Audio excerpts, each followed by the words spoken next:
I'm Greg Guma, and this is the People's Republic.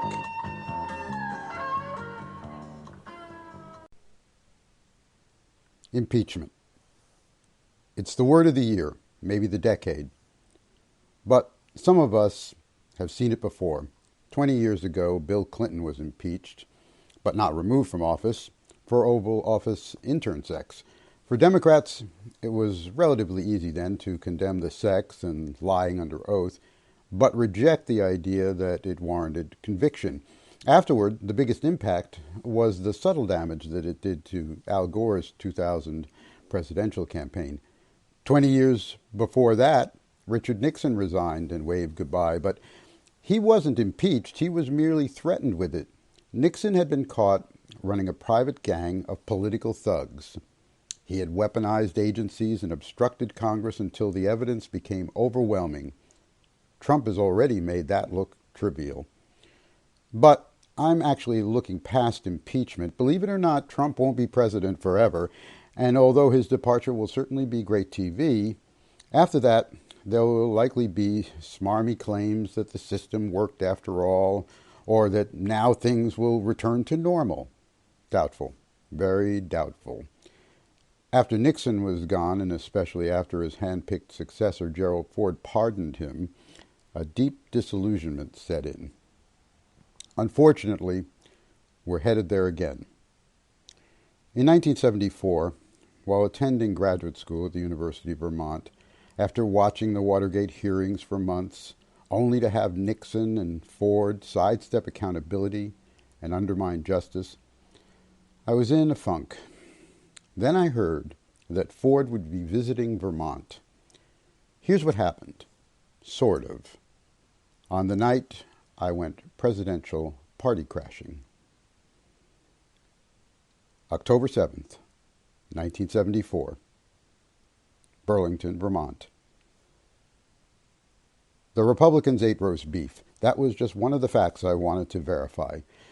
Like another vital piece of information, Gerald Ford wore mismatched socks.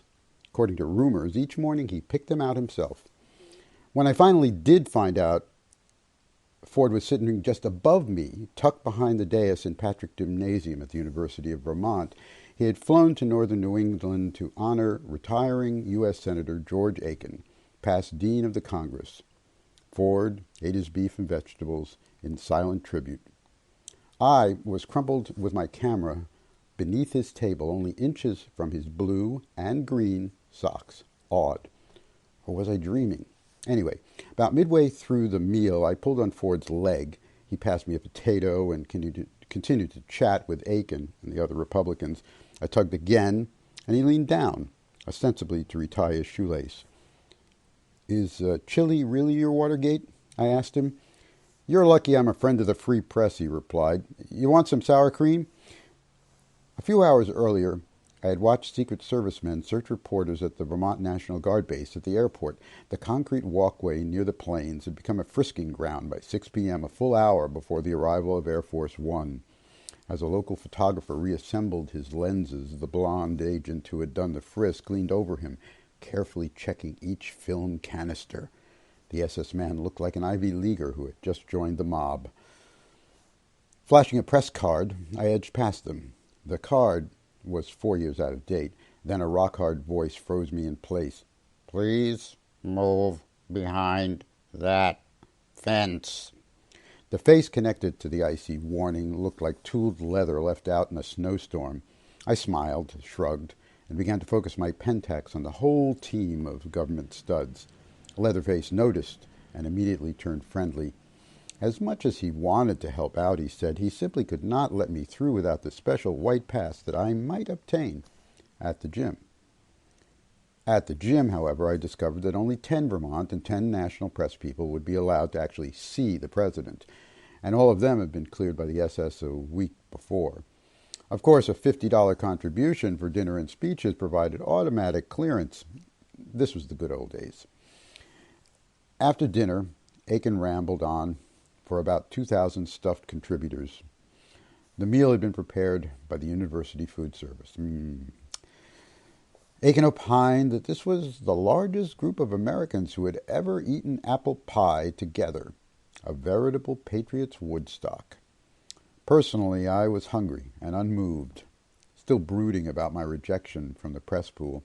Yet I had managed to slip into the gym, shielded within a bunch of tipsy Burlington politicians who were singing Hail to the Chief as we passed the checkpoint. Before dinner, I had tucked myself beneath the dais and crawled slowly to the front of the hall. Then a pair of legs invaded my hideout, and I peeked out to see. Wings of karma. I thought, the president, the man otherwise known to the demonstrators outside as Nixon's Revenge. A light tug at his cuff let him know that I was there. He leaned down and asked, "Is that you, Kennerly?" I held up my camera, but admitted that I was not really his personal photographer. "No threat intended," I explained. "My paper, Metetsky's Monthly, is looking for a softer, personal angle." Ford was sympathetic. During the appetizer, we talked about his wife, who had an old relationship with Vermont. Years ago, she'd spent a summer with a dance troupe at Bennington College. Betty had arabesqued across the lawn with Martha Graham, picking up some wild ideas along the way. Ford was happy to share, but he declined to comment on the specific nature of the wild ideas one picks up at art schools. It had already been quite a night, beginning with protesters on a dying lawn in front of the Ramada Inn. A 20-foot-high neon sign above us announced, "Welcome, President Dorff," misspelled, an act of gentle vandalism. Cop cars zipped back and forth on the nearby commercial strip, a circle of chilled demonstrators stamped around the grass, carrying signs, chanting to the bemused hotel visitors and assorted gawkers at the Red Barn. The center of this descent was about 24 cloaked actors led by Julian Beck, founder of the Living Theater. They'd come to speak out about Chile and Vietnam and amnesty for draft resistors, not for Nixon, and Rockefeller, the appointed vice president, and the ghost of San Clemente himself. Beck was a gangly apparition, long gray hair streaming to his shoulders. Cast members wore black and death head makeup. In a monotone chant, they announced, "Ford, Ford, it's too late. Chile was your Watergate." But something was missing. Maybe tear gas or helmet-wearing oppressors might have provided the needed jolt of adrenaline. As it was, the Living Theater created a dramatic form, but not much actual drama. Snake lining beneath red dragon fabric, they formed a totem pole frieze, then shouted truisms about fascism and capitalism and other isms that ought to be abolished. Not many others present took up the chance. The Living Theater indicted power and authoritarianism, taunting the oppressors to reveal themselves, a message they often delivered with powerful gestures. I had last seen the group in 1968, when their radical production Paradise Now toured the country. In Vermont, they had stopped at Bennington College and told college women, "We're not allowed to take our clothes off. We're not allowed to smoke marijuana. We're not allowed to travel without passports." And then they would urge their audiences to violate these norms, or at least disrobe. Eventually, it would often become a demand from a growing crowd of naked people. In 1974, it was still not permitted to undress or smoke grass in public, but the chance no longer felt quite as liberating. The performance ended after dusk, but the picketing continued until a black limo carrying the commander-in-chief whizzed into the parking lot. The crowd, much larger now, surged forward to a path blocked by more cars and more cops. Siphoned back to the front entrance, they regrouped and restarted their chants. But the point of the demo was becoming obscure. Why protest Ford? What did he really represent except possibly physical fitness and middle age and a warped sense of team spirit? As if to echo my thoughts, one of the marchers asked, "How can you hate a banana?" That sounded about right. Gerald Ford was indeed a strange political fruit, one with a tough, slippery skin that probably concealed a soft inside. "I don't think I'd want as much recognition as you've got," George Aiken joked to laughter and applause. Roasting Ford after dessert, the old senator sounded like a weazened Georgie Jessel, complete with one-liners and weathered Vermont anecdotes. For example, Aiken praised Ford for doing more to restore cooperation between Congress and the executive branch than any other man in the same amount of time. The amount of time? 2 months. As Aiken surrendered the podium, Ford leapt to his feet. This would probably be my last chance for an exclusive interview, so I yelled out, "President, sir, what I really want to know, what America is asking, does all this clapping hurt your hands after a while?" He didn't answer, but during the speech I did learn quite a bit. Here are two of the many insights. Number one, when elected officials talk, the warm-up should be at least as long as the speech. And number two, to be effective, a politician should establish a firm connection with the place being visited. Ford's connection to Vermont, for example, dated back to October 2, 1965. On that evening, he says, after some dinner and speeches, he met a Republican grandmother who had missed the event and asked about his talk. "Oh, that was nothing," Ford demurred. The grandmother replied, "That's what I heard." Was it true? Who cared? That self-deprecating joke launched him into 10 minutes of thank you, shout-outs, and misty recollection.